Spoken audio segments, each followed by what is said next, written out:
या कार्यक्रमाच्या पगड साहेब या आतमध्ये बसा. 10 मिनिटांमध्ये या कार्यक्रमाचा समारोप होणार आहे. 6 ते 7 मिनिटांपर्यंत मी आपल्यासमोर बोलणार आहे. त्यानंतर आपल्या सर्वांचे जे मुख्य कार्यक्रम आहे आपला सन्मानाचा प्रजाशाही सन्मान तो 16 या ठिकाणी संपन्न होईल. 6 ते 8 मिनिटांपर्यंत जास्तीत जास्त मी आपल्यासमोर संवाद साधणार आहे.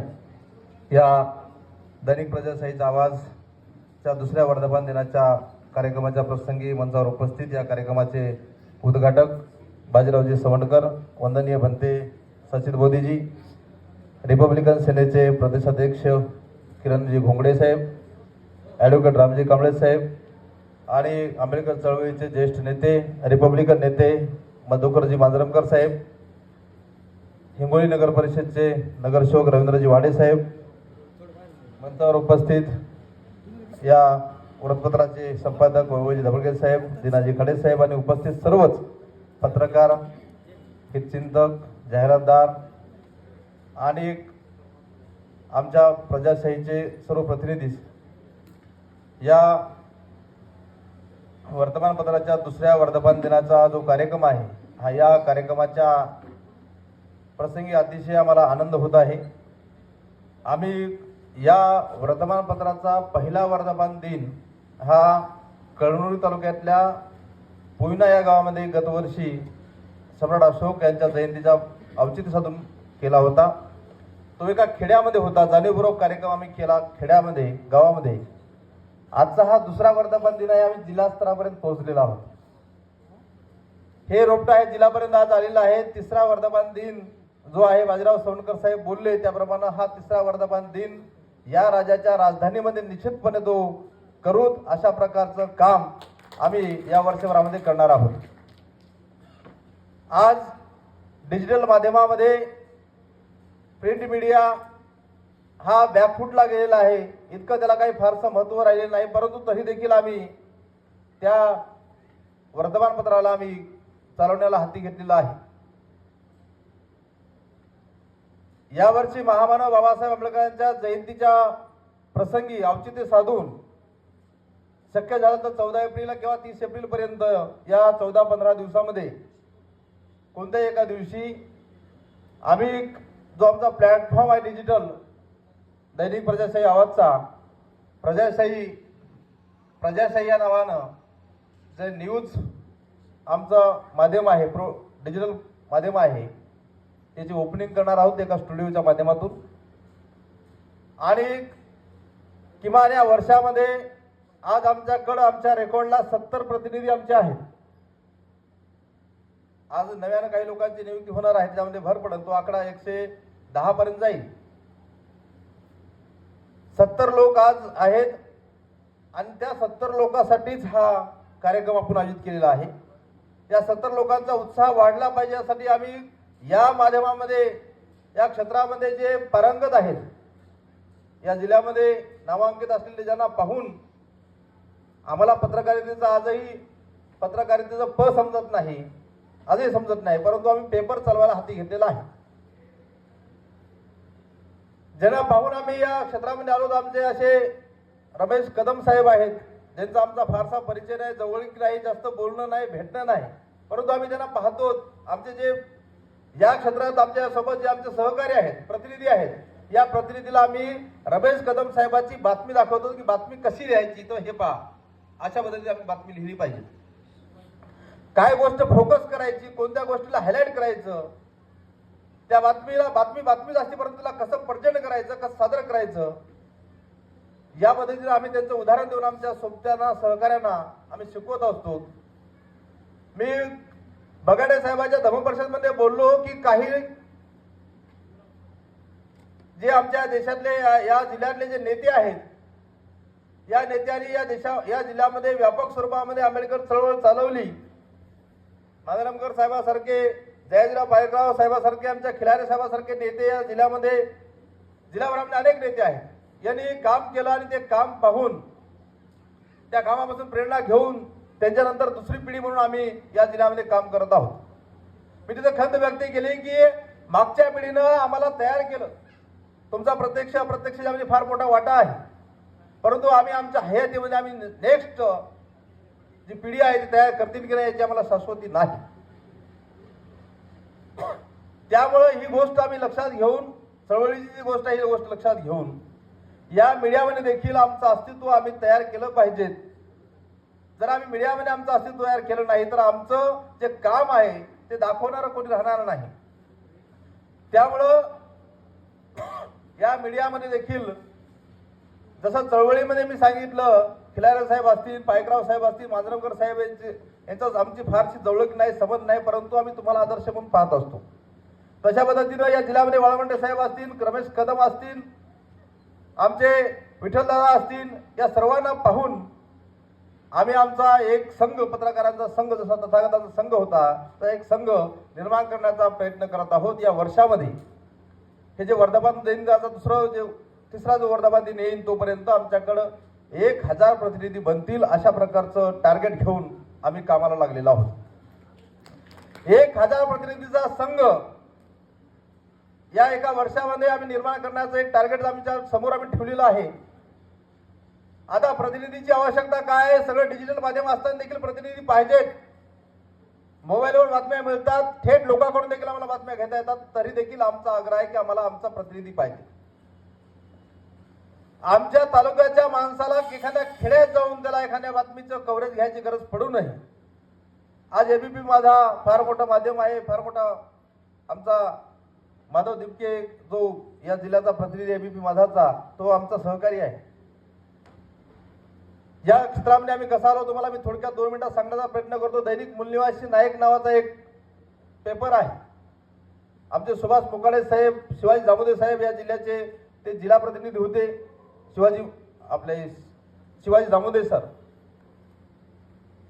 या वृत्तपत्रामध्ये मी लेखन करायचो, लिहायचो. जवळपास माझे 60 आर्टिकल, वेगवेगळ्या विषयावरचे आर्टिकल जे फार विद्रोही असायचे, असे आर्टिकल त्याच्यामध्ये माझे प्रसिद्ध झालेले आहेत, छापून आलेले आहेत.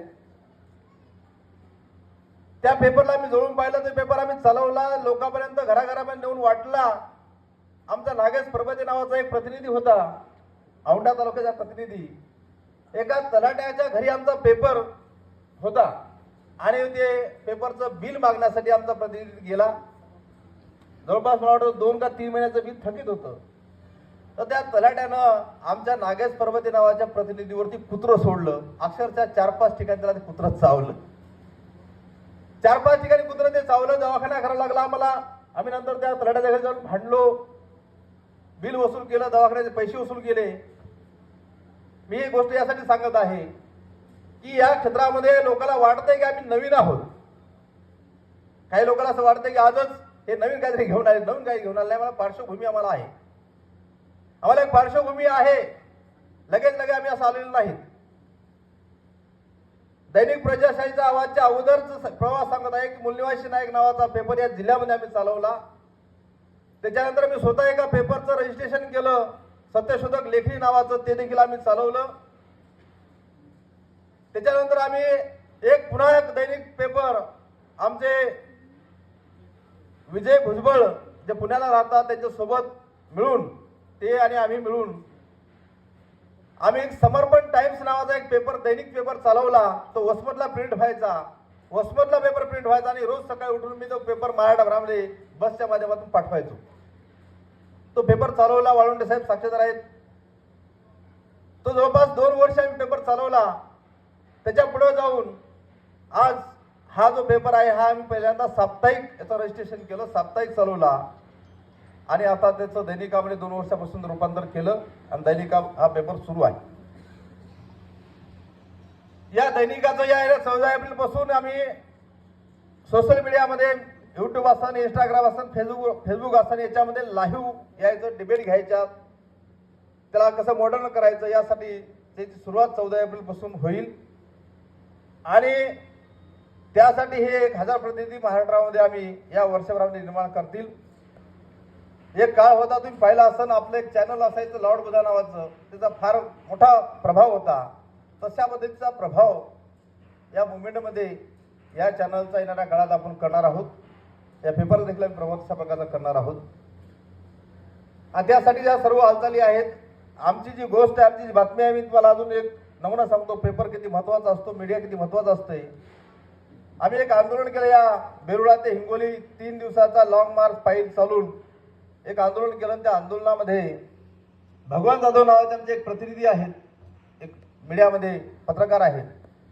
भगवान जाधवनं मला सहज फोन केला आणि माझा कॉल रेकॉर्ड केला आणि मला त्यांनी मला प्रश्न विचारला की तुमचं काय नेमकं काय समस्या आहे आणि याला कोण कारणीभूत आहे. आम्ही त्याला सांगितलं समस्या साधी आहे की आमचा झेंडा, निळा झेंडा हा आमचा अभिमान आहे, स्वाभिमान आहे, आमची अस्मिता आहे. हा तो झेंडा इथल्या पोलीस प्रशासनाने काढून टाकला, त्यामुळे आमचे लोक दुःखी आहेत. तो झेंडा परत लागला पाहिजे यासाठी आमचं आंदोलन आहे. त्याला सांगितलं गेलं झेंडा काढण्यासाठी कोण जबाबदार आहे. आम्ही सांगितलं इथला आमदार जबाबदार आहे. म्हणजे सरळ बोलत, सहज बोलत, इथला आमदार जबाबदार आहे. आमदार कोण आहे? वसमत मतदारसंघाच्या गावचा सहजिकच आमदार राजू नवघरेचे काम आहे. त्याने कसं काय तुम्ही आरोप करता? डायरेक्ट मला आरोप नाही. 3 दिवस वसमत विधानसभेतल्या मतदारसंघातले एका गावातले माणसं 3 दिवस पायानं चालत येतात. आमचा वसमतचा आमदार चहा टपरीच्या उद्घाटनाला जातो. शेमड्या पोराच्या वाढदिवसाला आमचा आमदार तिथे उपस्थित असतो. मग 3 दिवस मतदारसंघातले माणसं पायी चालत असताना आमदाराच्या डोळ्यात काय माती पडली? सहज बोललो मी, मला माहित नाही बातमी बनणं म्हणून. आणि दुसऱ्या दिवशी आमदार आम्हाला आंदोलनाने भेटायला आला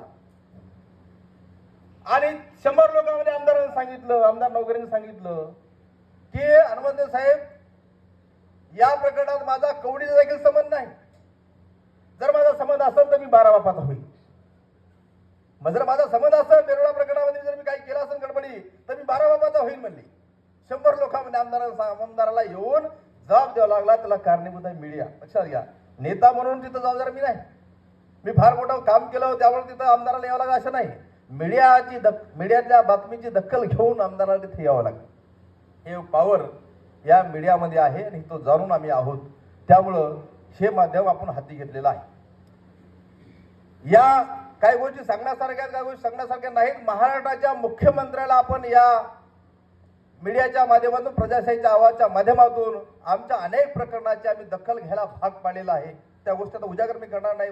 पुढच्या 3ऱ्या वर्धापन दिनाच्या निमित्ताने नक्कीच त्या गोष्टी मी सगळ्या सांगेन. या पेपरच्याच माध्यमातून आपण इथले जे हिंगोलीचे जे भूमिपुत्र आहेत आणि परंतु कळमनुरीचे जे आमदार आहेत यांनी हिंगोली नगर परिषदेच्या निवडणुकीमध्ये मतदार त्या वोटिंग सेंटरवरती जाऊन जो प्रकार काहीतरी केला, कोणातरी मतदान कसं करायचं बटन दाबायला सांगितलं, तो व्हिडिओ व्हायरल झाला. माधव दुक्कीनं बातमी ती लावली, अनेक माध्यमांनी बातमी लावली. बातमी लावलीपर्यंत त्या बातमीनंतर, ती बातमी लावल्याच्या नंतर आम्ही स्वतः त्या बातम्या, सगळ्या बातम्या दखल घेतली. आम्ही देखील ती बातमी लावली आणि आम्ही स्वतः त्याची तक्रार दाखल केली. कलेक्टर साहेबांनी मला पत्र दिलं की तुम्ही सांगितल्याप्रमाणे तुम्ही जी तक्रार दिली त्यानुसार आम्ही आमदार बांगर यांच्या विरोधामध्ये गुन्हा दाखल केलेला आहे. लक्षात घ्या, हे जे सगळं धाडस पॉवर जे येत असते हे एका कार्यकर्त्याकडे, लक्षात घ्या, आंबेडकर चळवळीचा कार्यकर्ता निश्चितच आक्रमक आहे. याच्यात कुठलाही वाद नाही. कोणाशीही तो दोरहात करायला तयार आहे, परंतु त्याच्या पाठीशी काहीतरी बळ पाहिजे. हे जे आम्ही धाडस करतो, डेअरिंग करतो, लोक मला अनेक मीडियातून पाहतात की तुम्ही डायरेक्ट आमदाराला बोलतात, आमदार बांगर डायरेक्ट दंड ठोकतात. तेवढा मोठा ताकदवार माणूस आहे तो, अनेक प्रसिद्ध माणूस आहे, लोकप्रिय माणूस आहे आणि एवढ्या मोठ्या लोकप्रिय माणसाला तुम्ही डायरेक्ट कसं काय चॅलेंज करता? आम्ही डायरेक्ट चॅलेंज करीत नाही. आमच्या पाठीमागं पार्श्वभूमी आहे, आम्हाला मुवमेंटची पार्श्वभूमी आहे, आमच्या पाठीमागं मीडियाची ताकद आहे. मी एकटा नाही, हे एकटा नाही, तिच्या पाठीमागं फार मोठी ताकद आहे आणि या सगळ्या ताकदीच्या जोरावरती, बळावरती आम्ही आमदारच नाही, या महाराष्ट्राच्या मुख्यमंत्र्याला, देशाच्या प्रधानमंत्र्याला जाब विचारू शकतो. हे लोकांना सांगण्यासाठी, जागृत करण्यासाठी या मीडियाचा येणाऱ्या काळात आम्ही उपयोग करू आणि या सर्व कामासाठी आपण सर्वजण साथ सहयोग देसाल अशा प्रकारची मी अशा अपेक्षा व्यक्त करतो. आणि माझं जे लांबलेलं भाषण आहे मी इथं थांबवतो. जय भीम, जय भारत.